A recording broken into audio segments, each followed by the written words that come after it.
Please be seated.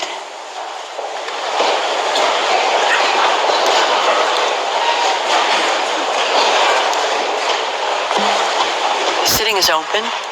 The court meets today and will meet tomorrow under Article 74, Paragraph 3 of the Rules of Court to hear the oral observations of the parties on the request for the indication of provisional measures submitted by the Republic of South Africa in the case concerning application of the Convention on the Prevention and Punishment of the Crime of Genocide in the Gaza Strip, South Africa versus Israel. The court does not include upon the bench a judge of the nationality of either party. Accordingly, both parties avail themselves of the right under Article 31, Paragraph 3 of the statute to choose a judge ad hoc. South Africa has chosen Judge Dikgang Ernest Moseneke and Israel, Judge Aharon Barak. Article 20 of the statute provides that every member of the court shall, before taking up his duties, make a solemn declaration in open court that he will exercise his powers impartially and conscientiously. Pursuant to Article 31, Paragraph 6 of the statute, that same provision applies to judges ad hoc. Before inviting Judge Moseneke and Judge Barak to make their solemn declarations, I shall first, in accordance with custom, say a few words about their careers and qualifications. Judge Dikgang Ernest Moseneke, of South African nationality, has had a distinguished career as a judge, law practitioner, and academic. After obtaining degrees in English, political science, and law from the University of South Africa, he practiced as an attorney and an advocate with the Pretoria Bar. In 2001, he was appointed a judge on the High Court in Pretoria, and a year later, he became a judge on the Constitutional Court of South Africa, where he was Deputy Chief Justice for more than a decade and Acting Chief Justice in 2013 and 2014. Judge Moseneke is also an honorary professor in the Department of Jurisprudence at the University of Pretoria and has served as a Chancellor of the Pretoria Technikon and the University of Witwatersrand in Johannesburg. Judge Moseneke has received numerous honorary doctorates and awards. I shall now say a few words about the career and qualifications of Judge Barak. Judge Aharon Barak, of Israeli nationality, has had an eminent career as a judge and law professor. He holds a PhD in law from the Hebrew University of Jerusalem and served as the Dean of the Faculty of Law of that university between 1974 and 1975. He was appointed to the Israeli Supreme Court in 1978 and served as its president from 1995 to 2006. Prior to joining the Supreme Court, Judge Barak served as the Attorney General of the State of Israel between 1975 and 1978. He has taught law in a number of law schools, including Yale University, the Hebrew University of Jerusalem, and the Reichman University in Herzliya, Israel. Judge Barak has also written extensively in law and has received numerous honorary degrees and awards. In accordance with the order of precedence fixed by Article 7, Paragraph 3 of the Rules of Court, I shall first invite Judge Moseneke to make the solemn declaration prescribed by the statute, and I request all those present to rise.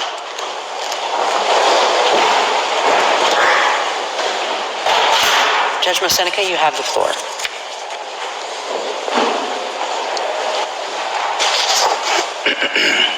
I solemnly declare that I will perform my duties and exercise my powers as a judge honorably, faithfully, impartially, and conscientiously. I thank Judge Moseneke, and I now invite Judge Barak to make the solemn declaration prescribed by the statute. Judge Barak, you have the floor. I solemnly declare that I will perform my duties and exercise my powers as judge honorably, faithfully, impartially, and consciously. I thank you, Judge Barak. Please be seated. I take note of the solemn declarations made by Judge Ad hoc Moseneke and Judge Ad hoc Barak, and I declare them duly installed as judges ad hoc in the case concerning application of the Convention on the Prevention and Punishment of the Crime of Genocide in the Gaza Strip, South Africa versus Israel. I shall now recall the principal steps of the procedure in the present case. On 29 December 2023, the government of South Africa filed in the registry of the court an application instituting proceedings against the State of Israel, alleging violations by the latter of its obligations under the 1948 Convention on the Prevention and Punishment of the Crime of Genocide. I shall refer to this convention as the Genocide Convention. To found the jurisdiction of the court, South Africa invokes Article 36, Paragraph 1 of the Statute of Court and Article 9 of the Genocide Convention.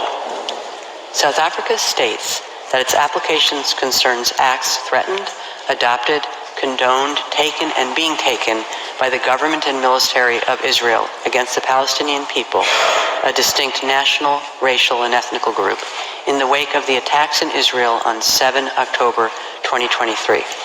South Africa contends that the acts and omissions by Israel of which it complains are genocidal in character because, I quote, they are intended to bring about the destruction of a substantial part of the Palestinian national, racial, and ethnical group, that being the part of the Palestinian group in the Gaza Strip, end of quote. South Africa asserts that the relevant acts are attributable to Israel, which has failed to prevent genocide and is committing genocide, and which has also violated and continues to violate other fundamental obligations under the Genocide Convention. The application contains a request for the indication of provisional measures pursuant to Article 41 of the Statute of Court and Articles 73, 74, and 75 of the Rules of Court. According to South Africa, I quote, provisional measures are necessary in this case to protect against further severe and irreparable harm to the rights of the Palestinian people under the Genocide Convention, which continue to be violated with impunity. South Africa requests that the court indicate provisional measures to protect and preserve those rights, as well as its own rights under the Convention, and to prevent any aggravation or extension of the dispute pending the determination of the merits of the issues raised by the application. End of quote. The registrar will now read out the passage from the request specifying the provisional measures which the government of South Africa is asking the court to indicate. You have the floor, Mr. Registrar. Thank you, Madam President. I quote, 1. The State of Israel shall immediately suspend its military operations in and against Gaza. 2. The State of Israel shall ensure that any military or irregular armed units which may be directed, supported, or influenced by it, as well as any organizations and persons which may be subject to its control, direction, or influence, take no steps in furtherance of the military operation referred to point 1 above. 3. The Republic of South Africa and the State of Israel shall each, in accordance with their obligations under the Convention on the Prevention and Punishment of the Crime of Genocide in relation to the Palestinian people, take all reasonable measures within their power to prevent genocide. 4. The State of Israel shall, in accordance with its obligations under the Convention on the Prevention and Punishment of the Crime of Genocide, in relation to the Palestinian people as a group protected by the Convention on the Prevention and Punishment of the Crime of Genocide, desist from the commission of any and all acts within the scope of Article 2 of the Convention, in particular, A. Killing members of the group, B. Causing serious bodily or mental harm to the members of the group, C. Deliberately inflicting on the group conditions of life calculated to bring about its physical destruction in whole or in part, and D. Imposing measures intended to prevent births within the group. 5. The State of Israel shall, pursuant to point 4c above, in relation to Palestinians, desist from and take all measures within its power, including the rescinding of relevant orders, of restrictions and/or of prohibitions to prevent A. The expulsion and forced displacement from their homes, B. The deprivation of B1, access to adequate food and water. B2, access to humanitarian assistance, including access to adequate fuel, shelter, clothes, hygiene, and sanitation. B3, medical supplies and assistance. And C, the destruction of Palestinian life in Gaza. 6. The State of Israel shall, in relations to Palestinians, ensure that its military, as well as any irregular armed units or individuals which may be directed, supported, or otherwise influenced by it, and any organizations and persons which may be subject to its control, direction, or influence, do not commit any act described in 4 and 5 above, or engage in direct and public incitement to commit genocide, conspiracy to commit genocide, attempt to commit genocide, or complicity in genocide. And insofar as they do engage therein, that steps are taken towards their punishment pursuant to Articles 1, 2, 3, and 4 of the Convention on the Prevention and Punishment of the Crime of Genocide. 7.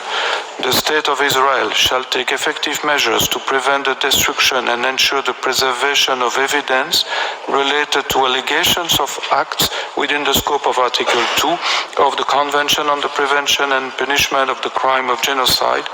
To that end, the State of Israel shall not act to deny or otherwise to restrict access by fact-finding missions, international mandates, and other bodies to Gaza to assist in ensuring the preservation and retention of said evidence. 8. The State of Israel shall submit a report to the court on all measures taken to give effect to this order within 1 week, as from the date of this order, and thereafter at such regular intervals as the court shall order, until a final decision on the case is rendered by the court. 9. The State of Israel shall refrain from any action and shall ensure that no action is taken which might aggravate or extend the dispute before the court or make it more difficult to resolve. End of quote. I thank the Registrar. Immediately after the application containing the request for the indication of provisional measures was filed, the Deputy Registrar transmitted an original copy thereof to the Government of Israel. He also notified the Secretary General of the United Nations. According to Article 74, Paragraph 1 of the Rules of Court, a request for the indication of provisional measures shall have priority over all other cases. Paragraph 2 of the same article states that the court shall proceed to a decision on the request as a matter of urgency. This imperative must, however, be balanced with the need to fix a date of oral proceedings in such a way as to afford the parties an opportunity to be represented at the hearings. Consequently, the parties were informed that the date for the opening of the oral proceedings, during which they could present their observations on the request for the indication of provisional measures, had been fixed for Thursday, 11 January 2024 at 10 a.m. I would now like to welcome the delegations of South Africa and Israel, and I note the presence before the court of the agents and counsel of both parties. This morning the court will hear the single round of oral argument of South Africa, which has submitted the request for the indication of provisional measures. It will hear Israel tomorrow morning at 10 a.m. For purposes of this single round of oral argument, each party will have available to it a 3-hour sitting. In this first sitting, South Africa may, if required, avail itself of a short extension beyond 1 p.m. today in view of the time taken up by these introductory remarks. Before I give the floor to the agent of South Africa, I wish to draw the party's attention to Practice Direction 11, which states as follows, I quote, "In oral proceedings on the request for the indication of provisional measures, parties should limit themselves to what is relevant to the criteria for the indication of provisional measures as stipulated in the statute, rules, and jurisprudence of the court. They should not enter into the merits of the case beyond what is strictly necessary for that purpose." End of quote. I now give the floor to the agent of South Africa, His Excellency, Mr. Visumuzi Madonsela. You have the floor, Excellency.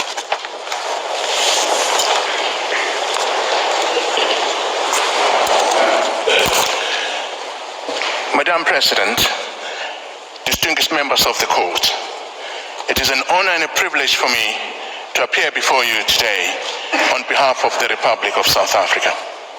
I wish to express my gratitude to the court for convening this hearing on the earliest possible date to entertain South Africa's request for the indication of provisional measures in this matter. In our application, South Africa has recognized the ongoing Nakba of the Palestinian people through Israel's colonization since 1948, which has systematically and forcibly dispossessed, displaced, and fragmented the Palestinian people, deliberately denying them their internationally recognized inalienable right to self-determination and their internationally recognized right of return as refugees to their towns and villages in what is now the State of Israel. We are also particularly mindful of Israel's institutionalized regime of discriminatory laws, policies and practices designed and maintained to establish domination, subjecting the Palestinian people to apartheid on both sides of the Green Line. Decades-long impunity for widespread and systematic human rights violations has emboldened Israel in its recurrence and intensification of international crimes in Palestine.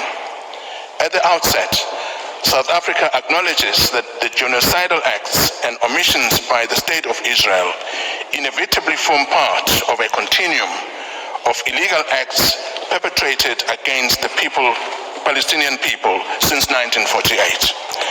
The application places Israel's genocidal acts and omissions within the broader context of Israel's 75-year apartheid, 56-year occupation, and 16-year siege imposed on the Gaza Strip, a siege which itself has been described by the director of UNRWA Affairs in Gaza as a silent killer of people.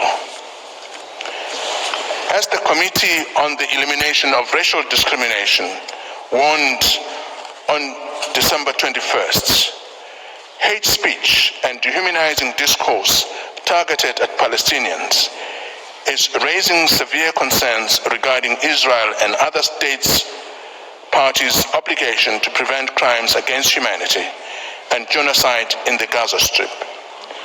This warning has been followed by a succession of warnings, including by 37 United Nations special rapporteurs, of the failure of the international system to mobilize to prevent genocide in Gaza. Today, we are joined in court by representatives of the Palestinian state, the Palestinians who work in the fields of human rights, including residents of Gaza who were in Gaza just a few days ago.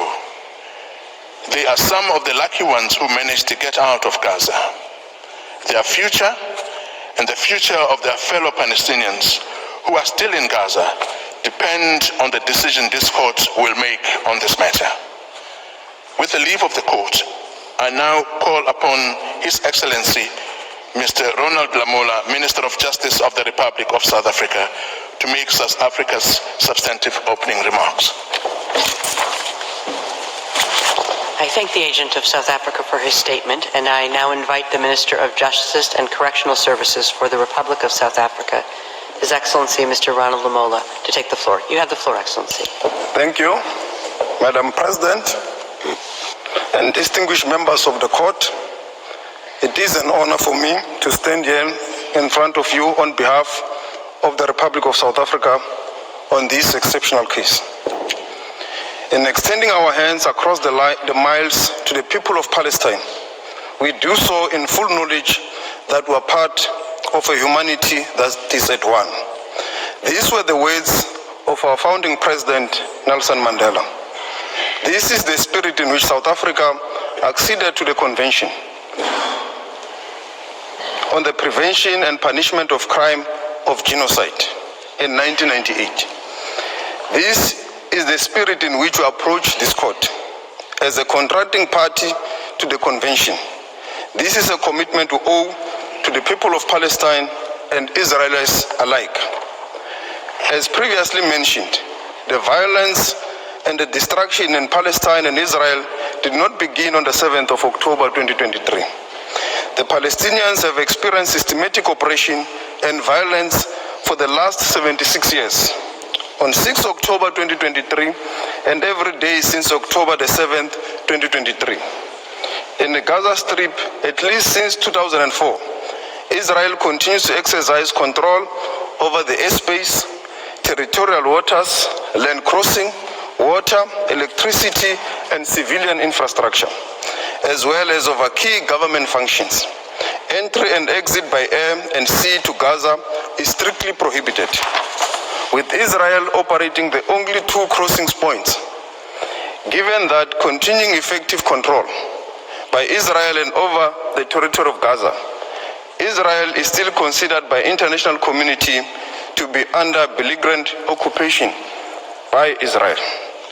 South Africa unequivocally condemned the targeting of civilians by Hamas and other Palestinian armed groups and the taking of hostages on the 7th of October 2023. And has again expressly recorded this condemnation, mostly recently in its note verbal to Israel on the 21st of December 2023. That said, no armed attack on a state territory, no matter how serious, even an attack involving atrocity crimes, can provide any justification for or defense to breaches to the convention, whether as a matter of law or morality. Israel's response to the 7th of October 2023 attack has crossed this line and give rise to the breaches of the convention. Faced with such evidence and our duty to do what we can do to prevent genocide, as contained in Article 1 of the convention, the South African government initiated this case. South Africa welcomes the fact that Israel has engaged with the case in order to have the matter resolved by the court, after careful and objective consideration of the facts and submission put before it, as the parties to the convention have intended. This hearing is concerned with South Africa's request to the court for the indication of provisional measures and will necessarily have a narrow and particular focus. I invoke the words of Martin Luther King when he said, "The arch of the moral of the universe is long, always bending towards justice." South Africa's case will be presented by a team of 6 legal counsels, comprising of Dr. Adila Hasim, Mr. Tembeka Ngcukaitobi, Professor John Dugat, Ms. Blim Licron, Mr. Max Dupris, and Professor Vagan Low. Dr. Adila Hasim, Senior Counsel, will provide an overview of the risk of genocidal acts in the perpetual vulnerability to acts of genocide. Mr. Tembeka Ngcukaitobi, Senior Counsel, will examine Israel's alleged genocidal intent. Professor John Dugat, Senior Counsel, will focus on the prima facie jurisdiction. Professor Max Duplessis, Senior Counsel, will discuss the various rights currently under threat. Blinny Crowell, King's Counsel, will present the argument of agency and potential irreparable harm. And Professor Vagan Low, King's Counsel, will speak on the provisional measures. I now request, Madam President, the court to call on Dr. Hasim. I thank you. His Excellency, Mr. Lamola, and I now invite Ms. Adila Hasim to address the court. You have the floor, Madam.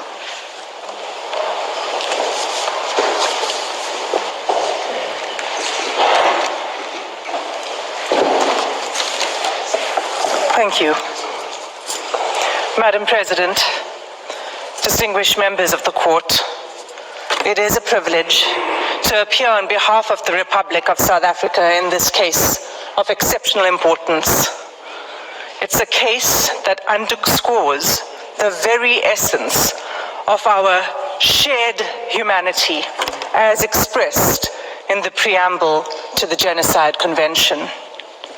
It's my task to address the court on the genocidal acts that have led to this urgent request for provisional measures under Article 41 of the Statute of the Court. South Africa contends that Israel has transgressed Article 2 of the Convention by committing actions that fall within the definition of genocide. The actions show a systematic pattern of conduct from which genocide can be inferred. Allow me to place these acts in context. Gaza is one of the two constituent territories of the occupied Palestinian territories, occupied by Israel since 1967. It is a narrow strip of approximately 365 square kilometers, as depicted in the map now displayed. Israel continues to exercise control over the space, territorial waters, land crossings, water, electricity, electromagnetic sphere, and civilian infrastructure in Gaza, as well as over key governmental functions. As the Honorable Minister has said, entry and exit by air and sea to Gaza is prohibited, with Israel operating the only two crossing points. Gaza, which is one of the most densely populated places in the world, is home to approximately 2.3 million Palestinians, almost half of them children. For the past 96 days, Israel has subjected Gaza to what has been described as one of the heaviest conventional bombing campaigns in the history of modern warfare. Palestinians in Gaza are being killed by Israeli weaponry and bombs from air, land, and sea. They are also at immediate risk of death by starvation, dehydration, and disease as a result of the ongoing siege by Israel, the destruction of Palestinian towns, the insufficient aid being allowed through to the Palestinian population, and the impossibility of distributing this limited aid while bombs fall. This conduct renders essentials to life unobtainable. At this provisional measures stage, as this court has made clear in the Gambia-Myanmar case, it is not necessary for the court to come to a final view on the question of whether Israel's conduct constitutes genocide. It is necessary to establish only whether at least some of the acts alleged are capable of falling within the provisions of the Convention. On analyzing the specific and ongoing genocidal acts complained of, it is clear that at least some, if not all of these acts, fall within the Convention's provisions. These acts are documented in detail in South Africa's application and confirmed by reliable, often UN sources. It's thus unnecessary and impossible for me to recount all of them. I will highlight only some in order to illustrate the pattern of genocidal conduct. The UN statistics that are relied upon are up to date as of 9 January 2024. In South Africa's oral submissions, we will illustrate the facts that we rely on with limited use of audiovisual material. Madam President, we do so with restraint and only where necessary, and always with respect to the Palestinian people. Against this background, I move now to demonstrate, in turn, how Israel's conduct violates Articles 2A, 2B, 2C, and 2D of the Convention. The first genocidal act committed by Israel is the mass killing of Palestinians in Gaza. in violation of Article 2A of the Genocide Convention. As the UN Secretary General explained 5 weeks ago, the level of Israel's killing is so extensive that nowhere is safe in Gaza. As I stand before you today, 23,210 Palestinians have been killed by Israeli forces during the sustained attacks over the last 3 months. At least 70% of whom are believed to be women and children. Some 7,000 Palestinians are still missing, presumed dead under the rubble.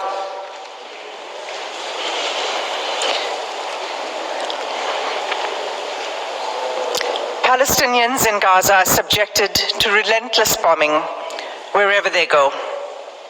They are killed in their homes, in places where they seek shelter, in hospitals, in schools, in mosques, in churches, and as they try to find food and water for their families.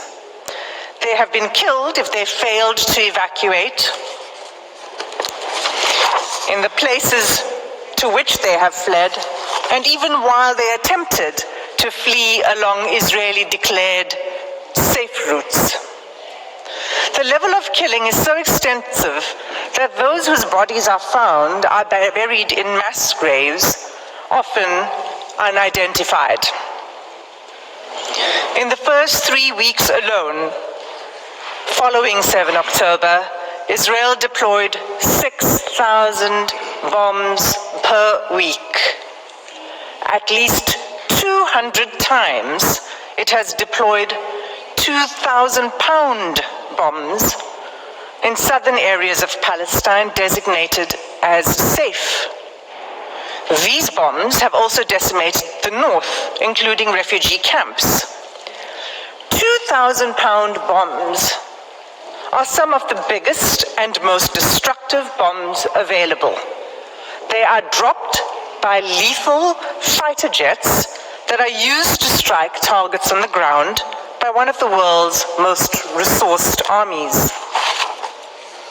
Israel has killed an unparalleled and unprecedented number of civilians, with the full knowledge of how many civilian lives each bomb will take. More than 1,800 families, Palestinian families in Gaza, have lost multiple family members, and hundreds of multi-generational families have been wiped out, with no remaining survivors. Mothers, fathers, children, siblings, grandparents, aunts, cousins, often all killed together.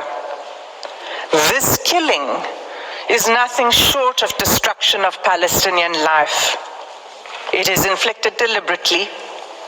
No one is spared, not even newborn babies.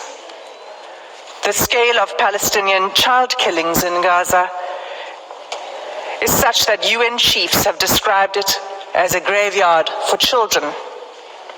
The devastation, we submit, is intended to and has laid waste to Gaza beyond any acceptable, legal, let alone humane justification.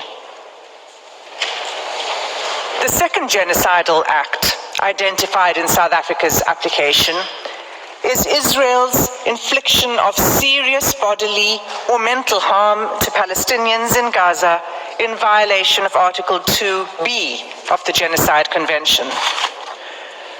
Israel's attacks have left close to 60,000 Palestinians wounded and maimed. Again, the majority of them women and children. This in circumstances where the healthcare system has all but collapsed. I'll return to this later in my speech. Large numbers of Palestinian civilians, including children, are arrested, blindfolded, forced to undress, and loaded onto trucks taken to unknown locations. The suffering of the Palestinian people, physical and mental, is undeniable.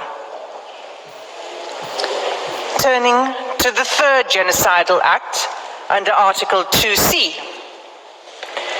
Israel has deliberately imposed conditions on Gaza that cannot sustain life and are calculated to bring about its physical destruction. Israel achieves this in at least 4 ways. First, by displacement. Israel has forced the displacement of about 85% of Palestinians in Gaza.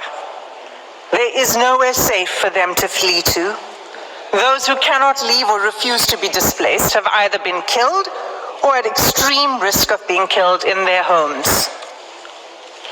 Many Palestinians have been displaced multiple times as families are forced to move repeatedly in search of safety. Israel's first evacuation order on 13 October required the evacuation of over 1 million people, including children, the elderly, the wounded, and infirm. Entire hospitals were required to evacuate, even newborn babies in intensive care. The order required them to evacuate the north to the south within 24 hours. The order itself was genocidal. It required immediate movement, taking only what could be carried, while no humanitarian assistance was permitted, and fuel, water, and food, and other necessities of life had deliberately been cut off. It was clearly calculated to bring about the destruction of the population. For many Palestinians, the forced evacuation from their homes is inevitably permanent. Israel has now damaged or destroyed an estimated 355,000 Palestinian homes, leaving at least 500,000 Palestinians with no home to return to.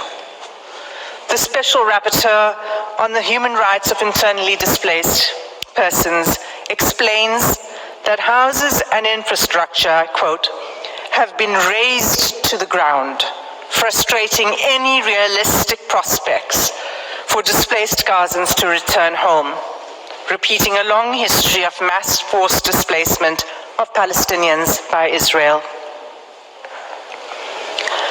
There is no indication at all that Israel accepts responsibility for rebuilding what it has destroyed. Instead, the destruction is celebrated by the Israeli army.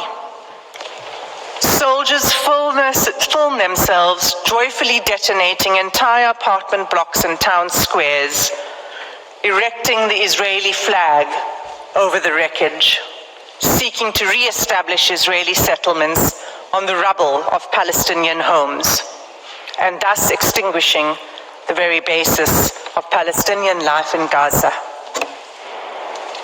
Second, together with the forced displacement, Israel's conduct has been deliberately calculated to cause widespread hunger, dehydration, and starvation. Israel's campaign has pushed Gazans to the brink of famine. An unprecedented 93% of the population in Gaza is facing crisis levels of hunger. Of all the people in the world currently suffering catastrophic hunger, more than 80% are in Gaza. The situation is such that the experts are now predicting that more Palestinians in Gaza may die from starvation and disease than airstrikes. And yet Israel continues to impede the effective delivery of humanitarian assistance to Palestinians, not only refusing to allow sufficient aid in, but removing the ability to distribute it through constant bombardment and obstruction. Just 3 days ago, on 8 January, a planned mission by UN agencies to deliver urgent medical supplies and vital fuel to a hospital and medical supply center was denied by Israeli authorities. This marked the 5th denial of a mission to the center since 26 December, leaving 5 hospitals in northern Gaza without access to life-saving medical supplies and equipment. Aid trucks that are allowed in are seized upon by the hungry. What is provided is simply not enough.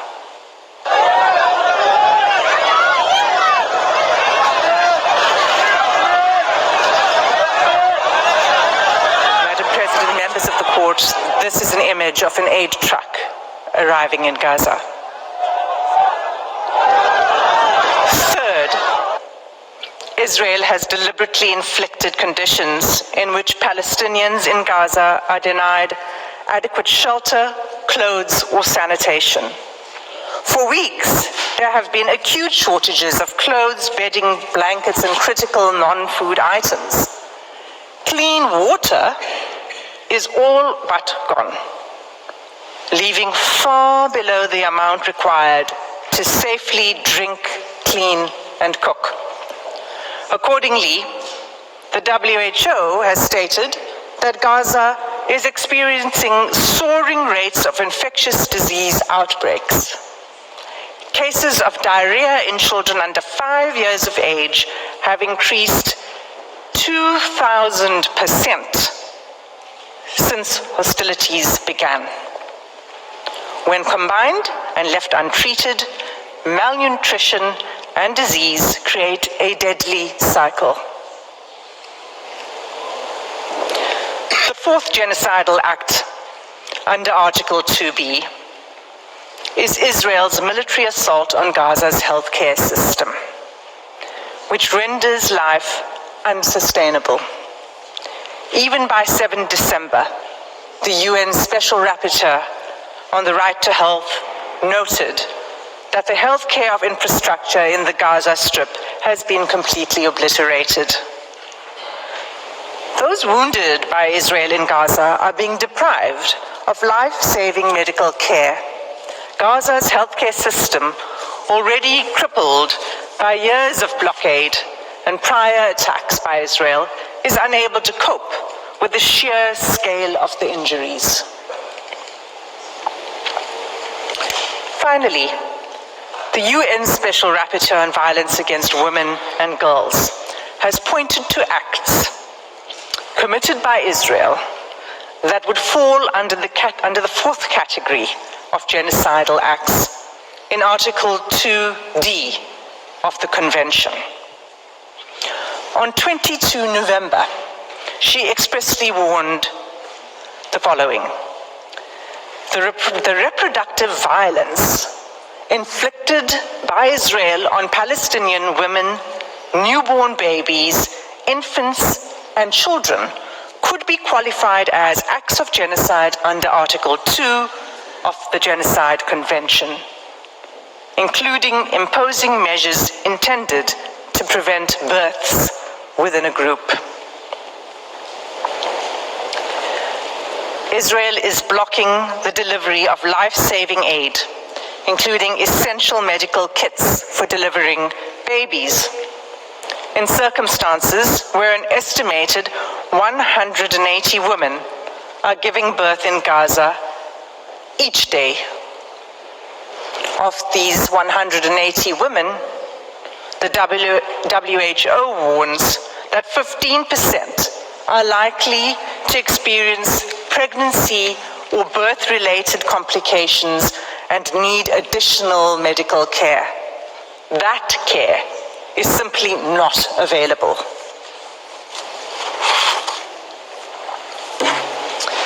In sum, Madam President, all of these acts, individually and collectively, form a calculated pattern of conduct by Israel, indicating a genocidal intent.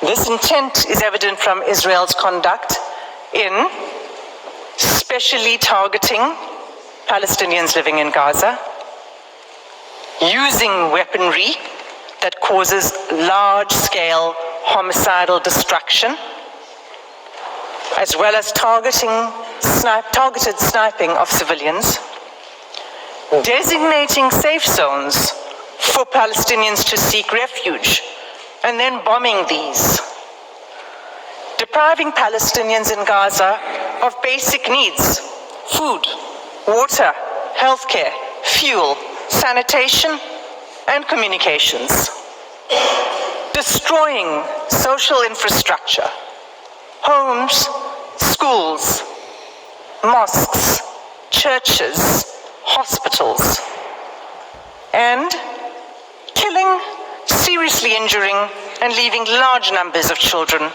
orphaned. Genocides are never declared in advance, but this court has the benefit of the past 13 weeks of evidence that shows incontrovertibly a pattern of conduct and related intention that justifies a plausible claim of genocidal acts. In the Gambia-Myanmar case, this court did not hesitate to impose provisional measures in relation to allegations that Myanmar was committing genocidal acts against the Rohingya within the Rakhine State. The facts before the court today are sadly even more stark, and like the Gambia-Myanmar case, deserve and demand this court's intervention.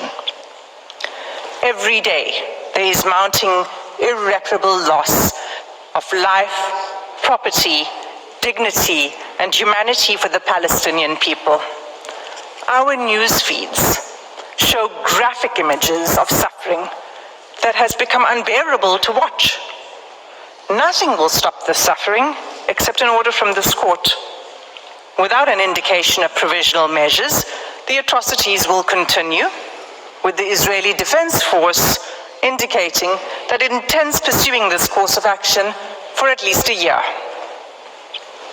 In the words of the UN Under-Secretary General on 5 January 2024, I quote, "You think getting aid into Gaza is easy? Think again. 3 layers of inspections before trucks can even enter. Confusion and long queues. A growing list of rejected items. A crossing point meant for pedestrians, not trucks. Another crossing point where trucks have been blocked by desperate, hungry communities. A destroyed commercial sector. Constant bombardments, poor communications, damaged roads, convoys shot at, delays at checkpoints, a traumatized and exhausted population crammed into a smaller and smaller sliver of land, shelters which have long exceeded their full capacity, aid workers themselves displaced, killed. This is an impossible situation for the people of Gaza and for those trying to help them. The fighting must stop." Close quote. Madam President, members of the court, that concludes my section on the genocidal conduct of Israel. I thank you for your patient attention, and I ask that you call Advocate Nukaitobi to the podium to address the court on genocidal intent. I thank Ms. Hassim, and I now invite Mr. Tembeke Nukaitobi to address the court. You have the floor, sir.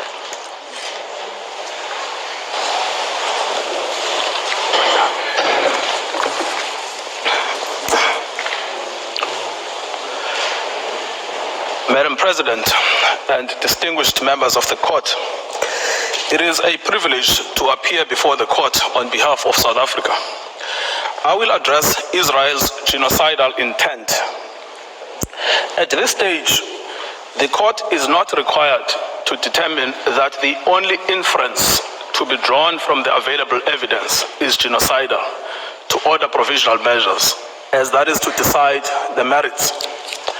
Rather, the assessment of the existence of an intent to destroy could be made by the court only at the stage of the examination of the merits. That some of the alleged acts may also amount to atrocities other than genocide does not exclude the finding of plausible acts of genocide. Madam President, South Africa is not alone in drawing attention to Israel's genocidal rhetoric against Palestinians in Gaza. 15 United Nations special rapporteurs and 21 members of the United Nations working groups have warned that what is happening in Gaza reflects a genocide in the making and an overt intent to destroy the Palestinian people under occupation. Israel has a genocidal intent against the Palestinians in Gaza. That is evident from the way in which Israel's military attack is being conducted, which has been described by Ms. Hassim as C. It is systematic in its character and form. The mass displacement of the population of Gaza, headed into areas where they continue to be killed, and the deliberate creation of conditions that, quote, lead to a slow death, unquote. There is also the clear pattern of conduct, the targeting of family homes and civilian infrastructure, laying waste to vast areas of Gaza, and the bombing, shelling, and sniping of men, women, and children where they stand, the destruction of the health infrastructure, and lack of access to humanitarian assistance. So much so that as we stand today, 1% of the Palestinian population in Gaza has been systematically decimated, and 1 in 4 Gazans have been injured since 7 October. These two elements alone are capable of evidencing Israel's genocidal intent in relation to the whole or part of the Palestinian population in Gaza. However, third, there is an extraordinary feature in this case, that Israel's political leaders, military commanders, and persons holding official positions have systematically and in explicit terms declared their genocidal intent. And these statements are then repeated by soldiers on the ground in Gaza as they engage in the destruction of Palestinians and the physical infrastructure of Gaza. We show this third element next. Israel's special genocidal intent is rooted in the belief that, in fact, the enemy is not just the military wing of Hamas, or indeed Hamas generally, but is embedded in the fabric of Palestinian life in Gaza. On 7 October, in a televised address, Israeli Prime Minister Benjamin Netanyahu declared war on Gaza, and I quote, Israel had started clearing out the communities that have been infiltrated by terrorists. And he warned of an unprecedented price to be paid by the enemy. There are more than 2.3 million Palestinians in Gaza. Israel is the occupying power in control of Gaza. It controls entry, exit, and the internal movements of inside Gaza. And Prime Minister, Mr. Netanyahu exercises overall command over the Israeli Defense Force and in turn, the Palestinians in Gaza. Prime Minister Netanyahu, in his address to the Israeli forces on 28 October 2023, preparing for the invasion of Gaza, urged the soldiers to remember what Amalek has done to you. This refers to the biblical command by God to Saul for the retaliatory destruction of an entire group of people known as the Amalekites, put to death men and women, children and infants, cattle and sheep, camels and donkeys. The genocidal invocation to Amalek was anything but idle.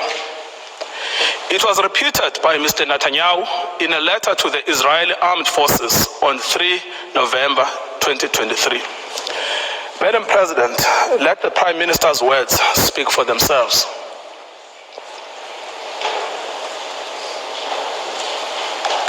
Has done to you, says our Holy Bible, and we do remember and we are fighting our brave troops and combatants who are now in Gaza or around Gaza and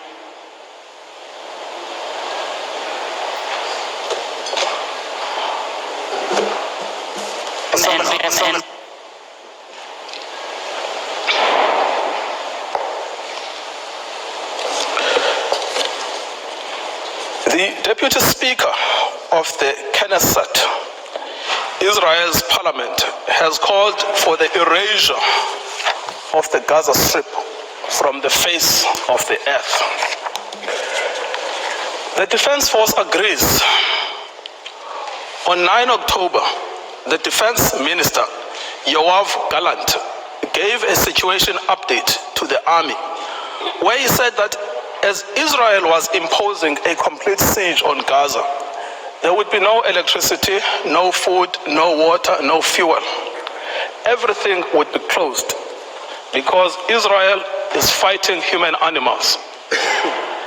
Speaking to troops on the Gaza border, he instructed them that he has released all the restraints and that Gaza won't return to what it was before.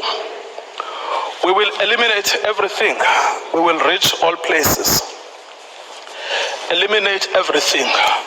Reach all places without any restraints.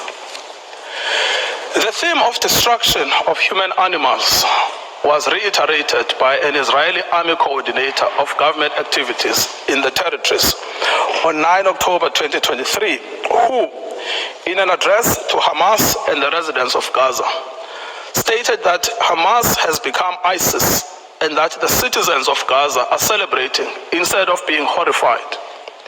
He concluded that human animals are dealt with accordingly. Israel has imposed a total blockade on Gaza. No electricity, no water, just damage. You wanted hell, you will get hell. The language of systematic dehumanization is evident here. Human animals. Both Hamas and civilians are condemned. Within the Israeli cabinet, this is also a widely held view.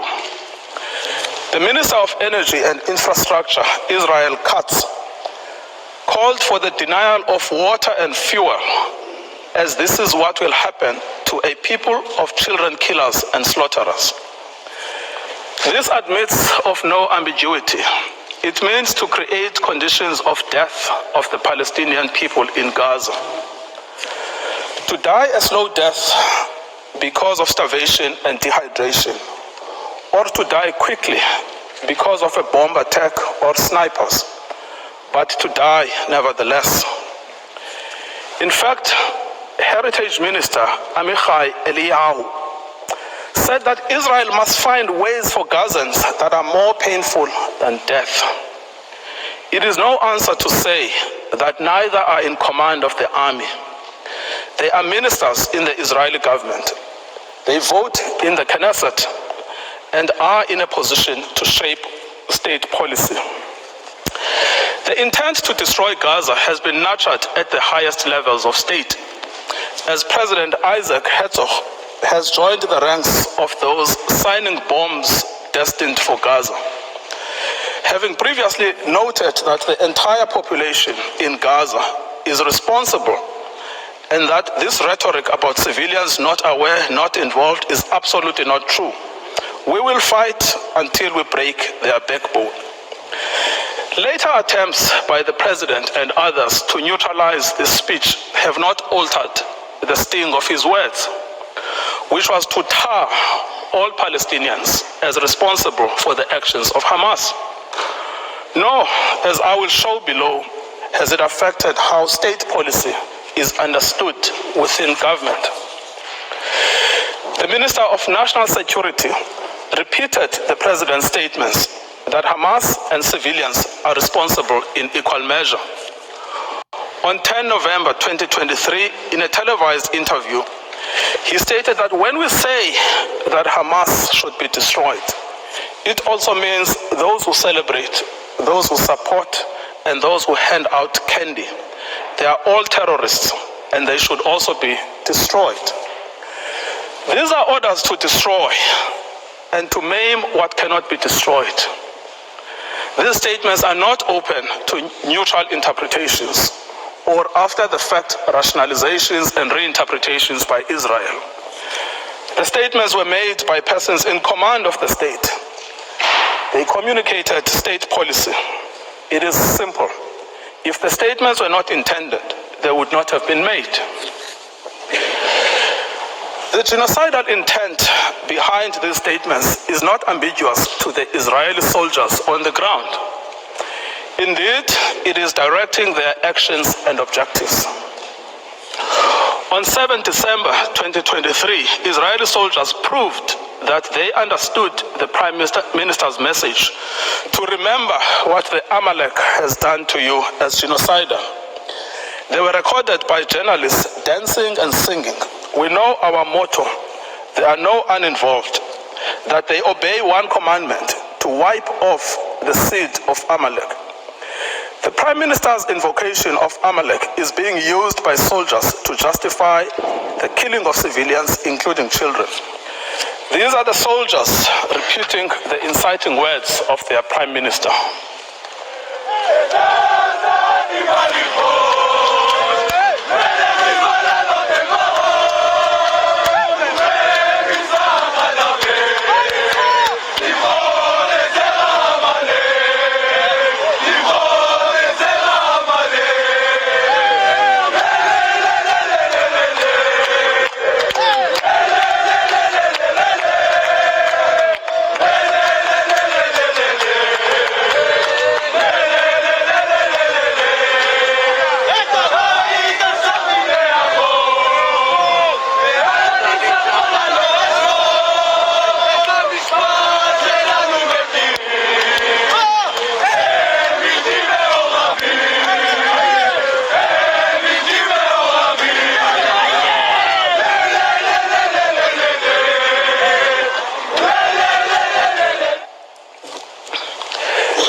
Israeli soldiers in Gaza were filmed dancing, chanting, and singing in November.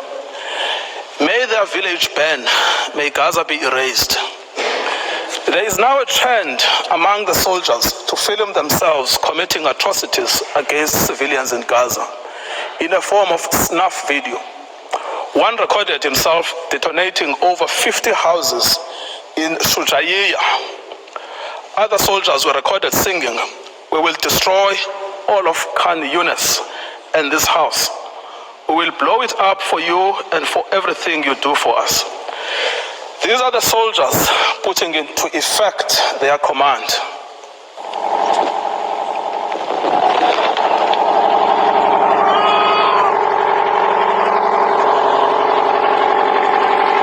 שכונת סג'אעיה ז"ל, נחל עוז, בעזרת השם יהיה לכם.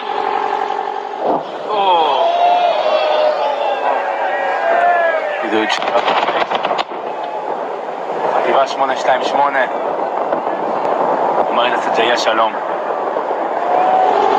מדהים. 30 בתים, גדוד 749.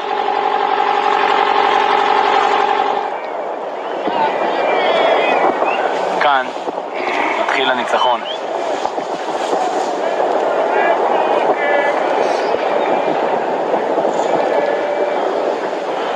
עם ישראל חי.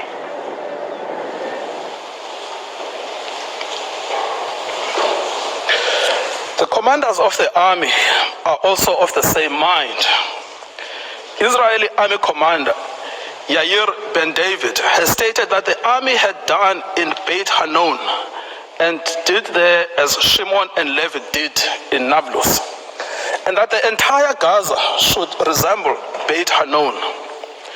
Israeli soldier Yeshai Shalev published a video against the backdrop of the ruins of what was the site of Al-Azhar University with the caption, "Once upon a time, there was a university in Gaza, and in practice, a school for murderers and human animals." Soldiers obviously believe that this language and their actions are acceptable because the destruction of Palestinian life in Gaza is articulated state policy. Senior political and military officials encouraged without censure the 95-year-old Israeli army reservist Ezra Yachin, a veteran of the Deir Yassin massacre against the Palestinians in 1948, to speak to the soldiers ahead of the ground invasion in Gaza. In his tour, he echoed the same sentiment while being driven around in an officially Israeli army vehicle, dressed in Israeli army fatigue. I quote, "Be triumphant and finish them off, and don't leave anyone behind. Erase the memory of them. Erase them, their families, mothers and children. These animals can no longer live. If you have an Arab neighbor, don't wait, go to his home and shoot him. We want to invade, not like before. We want to enter and destroy what's in front of us, and destroy houses, then destroy the one after it. With all of our forces, complete destruction, enter and destroy. As you can see, we will witness things we've never dreamed of. Let them drop bombs on them and erase them." As recently as 7 January 2024, a video of a soldier was posted online where he boasts that the army had destroyed the entire village of Hibat Azar. For 2 weeks, he said, they had worked hard to bomb the village and executed their mandate. Any suggestion that senior politicians did not mean what they said, much less that the meaning was not understood by soldiers in Gaza, would be without any merit. The scale of destruction in Gaza, the mass targeting of family homes and civilians, the war being a war on children, all make clear that genocidal intent is both understood and is being put into practice. The articulated intent is the destruction of Palestinian life in all its manifestations. The genocidal rhetoric is also commonplace within the Israeli Knesset.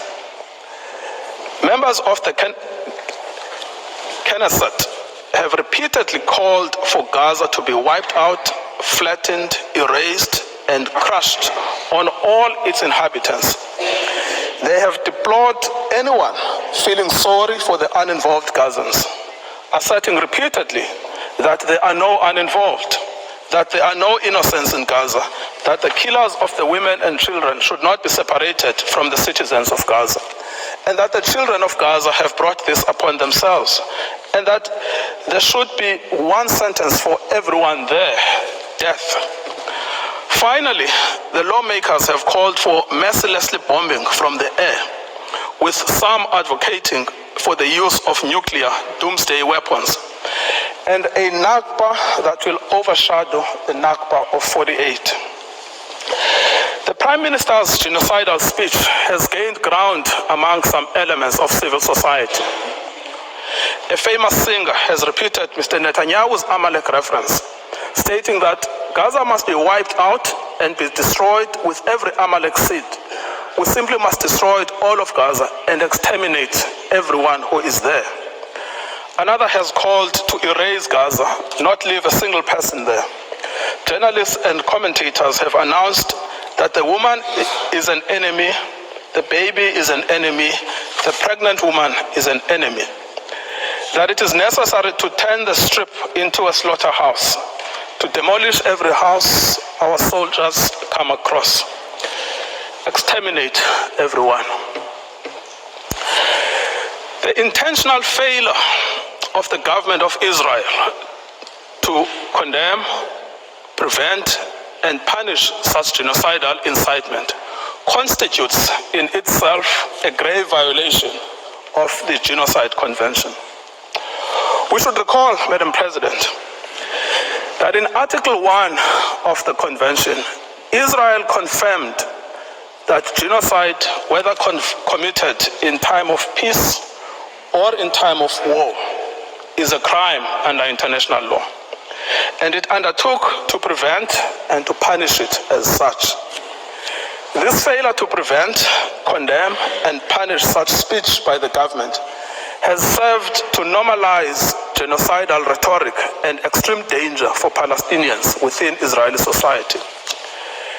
As MK Moshe Sada from the Likud party has said, the government's own attorneys share his views that Palestinians in Gaza must be destroyed. I quote, "You go anywhere and they tell you to destroy them. In the kibbutz, they tell you to destroy them. My friends at the state attorney's office who fought with me on political issues in debate said to me, it is clear that we need to destroy all Gazans. Destroy all Gazans." Israel is aware of its destruction of Palestinian life and infrastructure. Despite this knowledge, it has maintained and indeed intensified its military activity in Gaza. As to full awareness, in the week after 7 October, NGOs and the United Nations warned of an unprecedented humanitarian crisis in Gaza. The UN stated that actors must allow humanitarian teams and goods to immediately and safely reach the hundreds of thousands of people in need. So right from the beginning, Israel knew that it was depriving water, food, electricity, and essentials for survival. It said so. Everything is closed. It has known that it was depriving Palestinians of health care and treatment for injury in the middle of an unprecedented bombardment, of food and water, and of other essentials for survival. This prompted the World Health Organization to say, "We are on our knees asking for sustained, scaled-up, protected humanitarian operations, appealing to all those in a situation to make a decision or influence decision makers to give us the humanitarian space to address this human catastrophe."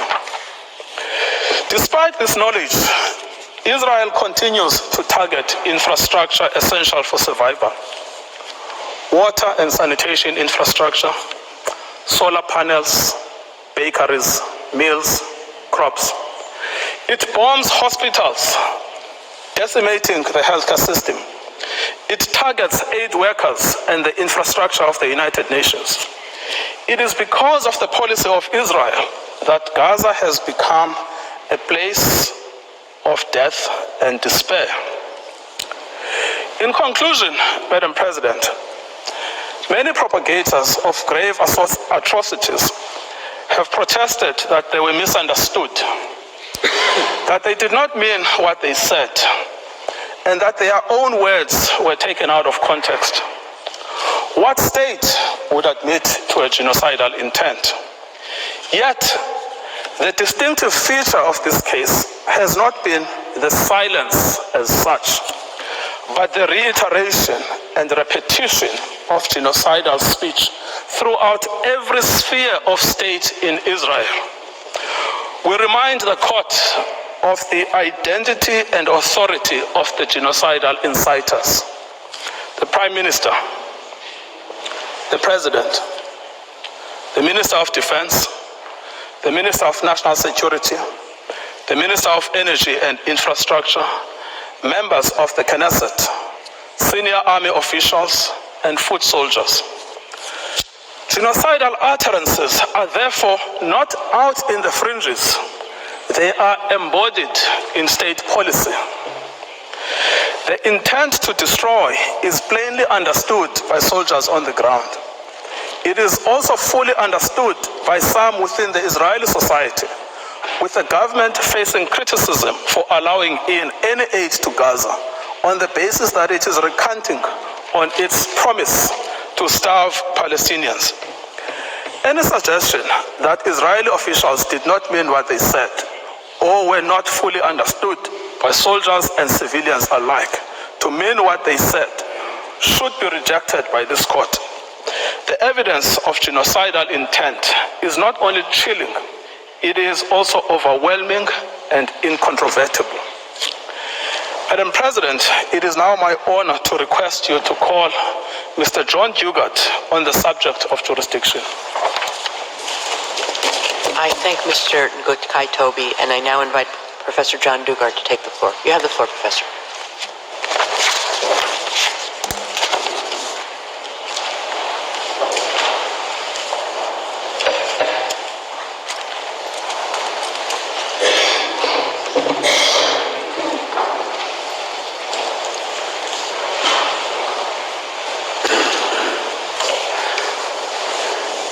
Madam President, distinguished members of the court, it is a great privilege to appear before you today on behalf of the Republic of South Africa. In my speech, I will address the question of jurisdiction. The people of South Africa and of Israel both have a history of suffering. Both states have become parties to the Genocide Convention in the determination to end suffering. In this spirit, neither has attached a reservation to Article 9 of the Convention on the Prevention and Punishment of the Crime of Genocide. It is in terms of this convention dedicated to saving humanity that South Africa brings this dispute before the court. The prohibition on genocide is a peremptory norm. Obligations under the Genocide Convention are erga omnes, obligations owed to the international community as a whole. States parties to this convention are obliged not only to desist from genocidal acts, but also to prevent them. That the obligation of state parties to prevent acts of genocide is the foundation of the convention is clear from its placement in Article 1 of the Convention. Article 9 of the Genocide Convention makes it clear that state parties are guardians of the Genocide Convention. Unlike other treaties designed to protect human rights, it does not oblige states to pursue negotiations as a prelude to approaching this court. It does not treat the ending of genocidal acts as a bilateral affair between states. Instead, it envisages a situation in which a state, acting on behalf of the international community as a whole, seizes the jurisdiction of the court as a matter of urgency to prevent genocide. South Africa has a long history of close relations with Israel. For this reason, it did not bring the dispute immediately to the attention of the court. It watched with horror as Israel responded to the terrible atrocities committed against its people on 7 of October, with an attack on Gaza that resulted in the indiscriminate killing of innocent Palestinian civilians, most of whom were women and children. The South African government repeatedly voiced its concerns in the Security Council and in public statements that Israel's actions had become genocidal. On 10 November, in a formal diplomatic démarche, it informed Israel that while it condemned the actions of Hamas, it wanted the International Criminal Court to investigate the leadership of Israel for international crimes, including genocide. As the court will know, the definition of genocide in the Rome Statute repeats that of the Genocide Convention. On 17 October, South Africa referred Israel's commission of the crime of genocide to the International Criminal Court for, quote, vigorous investigation, unquote. In announcing this decision, President Ramaphosa publicly expressed his abhorrence for what is happening right now in Gaza, which is now turned into a concentration camp where genocide is taking place. To accuse a state of committing acts of genocide and to condemn it in such strong language is a major act on the part of a state. At this stage, it became clear that there was a serious dispute between South Africa and Israel, which would end only with the end of Israel's genocidal acts. South Africa repeated this accusation at a meeting of BRICS on 21 November and at an emergency special session of the United Nations General Assembly on 12 December. No response from Israel was forthcoming. None was necessary. By this time, the dispute had crystallized as a matter of law. This was confirmed by Israel's official and unequivocal denial on 6 December that it was committing genocide in Gaza. However, as a matter of courtesy, before filing the present application, on 21 December, South Africa sent a note verbal to the Embassy of Israel to reiterate its view that Israel's acts of genocide in Gaza amounted to genocide, that it as a state party to the Genocide Convention was under an obligation to prevent genocide from being committed. Israel responded by way of a note verbal that failed to address the issues raised by South Africa in its note and neither affirmed nor denied the existence of a dispute. This was emailed later on the 27th of December. This note was received by the relevant South African team on the 29th of December after the present application was filed. On 4 January, South Africa replied to this note verbal, highlighting Israel's failure to prevent any response to the matters raised by South Africa over the previous months, as reiterated in its note verbal. South Africa made it clear that given Israel's ongoing conduct against Palestinians in Gaza, this dispute referred to in its note verbal of 21 December remained unresolved and was plainly not capable of resolution by way of a bilateral meeting. Nevertheless, South Africa proposed a meeting on 5 January, again out of courtesy. Israel responded to this note verbal by proposing that we reconnect to coordinate a meeting at the earliest opportunity after the close of hearings in the present case. To this, South Africa understandably replied that such a meeting would serve no purpose. Madam President, these notes verbal are all to be found in the judge's folder.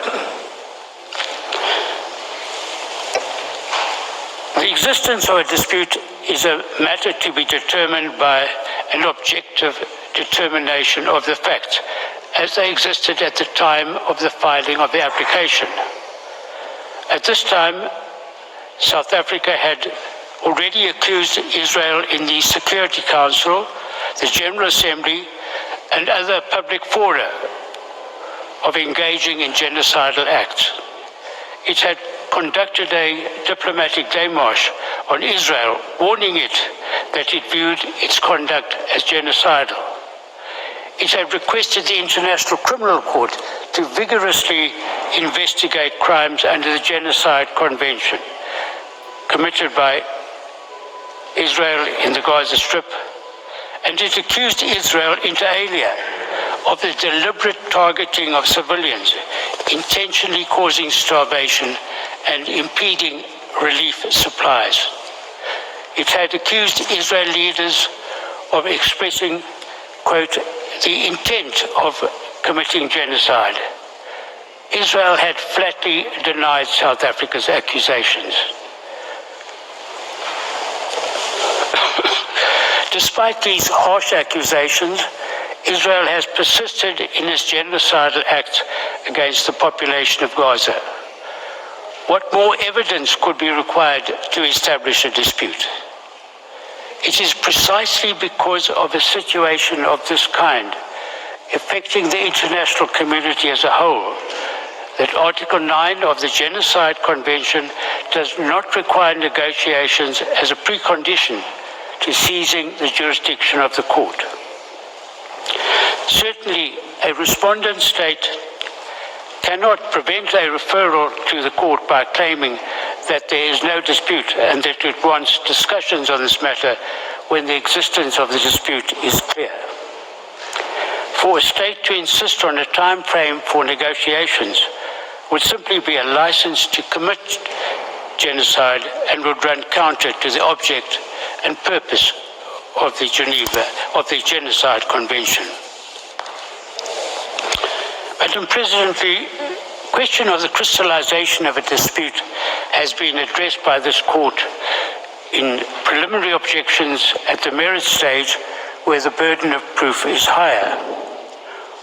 Although the court has generally adopted a flexible approach to the subject, it has laid down a number of tests for the existence of a dispute. First, it must be shown that the claim of one party is positively opposed by the other. Second, the date for determining the existence of the dispute is the date of the application, but subsequent conduct may be considered. 3, whether the dispute exists must be determined by an objective determination of the facts. And 4, a dispute exists when it is demonstrated on the basis of the evidence that the respondent was aware or could not have been unaware that its views were positively opposed. When these propositions are applied to the facts of this case, it is incontrovertible that a dispute exists between South Africa and Israel. South Africa strongly believes that what Israel is doing in Gaza amounts to genocide. Israel denies this and claims that such an accusation is legally and factually wrong and, moreover, is obscene. So an objective determination of the facts shows that a dispute existed on the date of the submission of South Africa's application, and this has been confirmed by Israel's subsequent statements and by its continuing conduct in Gaza. Moreover, Israel must have been aware from South Africa's public statements, the démarche, and the referral of the matter to the International Criminal Court of Israel's genocidal acts that a dispute existed between the two states. Madam President, the court has indicated that in an application for provisional measures, it is sufficient to show that there is a prima facie basis for jurisdiction. It is submitted that South Africa has convincingly established the existence of a dispute between it and Israel over the fulfillment of the latter's obligations under the Genocide Convention. Finally, it is submitted that regard should be had to the special considerations that apply to the existence of a dispute under Article 9 of the Genocide Convention between a state that brings an application in furtherance of its obligation to prevent genocide and a state accused of committing genocide. This concludes my speech, Madam President. I thank you, the members of the court, for your attention, I now ask you to call to the podium Professor Max du Plessis to address you on the nature of the rights requiring protection and the link between such rights and the measures